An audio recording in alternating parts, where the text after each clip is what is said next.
রাত গভীর, ঘর নিস্তব্ধ, জানালার বাইরে মৃদু বৃষ্টি পড়ছে। আরিবা বিছানার পাশে ছোট টেবিলে বসে আছে। টেবিলের উপর একটি পুরনো খাম।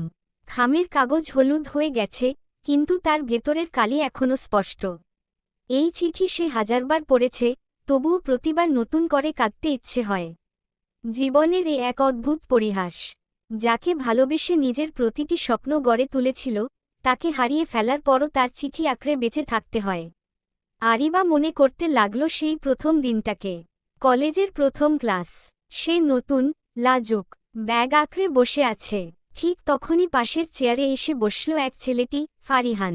হালকা হাসি দিয়ে বলল, তুমি নতুন মনে হচ্ছে। আরিবা কেবল মাথা নাড়ল। ফারিহান আবার বলল, আমি ফারিহান। যদি নোট দরকার হয়, আমাকে বলতে পারো।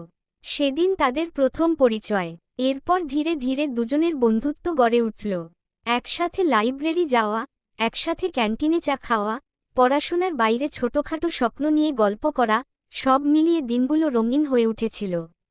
ফারিহানের স্বভাব ছিল হাসি খুশি, কিন্তু একদিন খুব সিরিয়াস স্বভাবে বলল, আরিবা, আমি হয়তো সঠিকভাবে বলতে পারবো না, কিন্তু আমি তোমাকে খুব পছন্দ করি।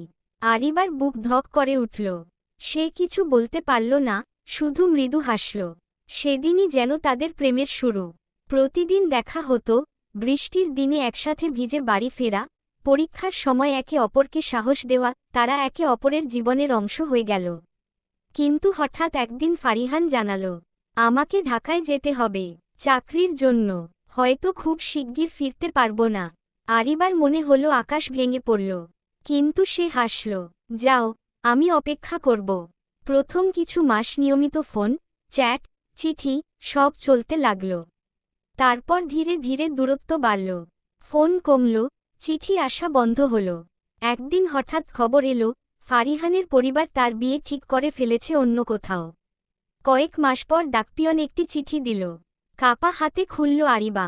চিঠিতে লেখা ছিল, আরিবা, তোমাকে কষ্ট দিয়ে যাচ্ছি বলে আমি ক্ষমাপ্রার্থী। আমি জানি আমরা আর কখনো এক হতে পারব না, কিন্তু তুমি ছিলে আমার সবচেয়ে সুন্দর গল্প। আমার জীবনের প্রতিটি খুশির পেছনে তুমি আছো। যদি কোনো জন্ম থাকে, আমি আবারও তোমাকে খুঁজে নেব। আরিবার চোখ ভিজে গেল। সে বুঝল এটাই শেষ চিঠি। আরিবা আজও সেই চিঠি সামলে রাখে, কিন্তু এখন সে আগের মতো কাঁদে না। চিঠির প্রতি তার কৃতজ্ঞতা আছে, এটা তাকে শিখিয়েছে ভালোবাসা শুধু পাওয়া নয়, ছেড়ে দেওয়াও ভালোবাসার অংশ। বৃষ্টির রাতে চিঠিটা বুকের কাছে চেপে ধরে সে জানালার বাইরে তাকিয়ে থাকে। মনে হয় ফারিহান হয়তো কোথাও দাঁড়িয়ে তাকিয়ে আছে আকাশের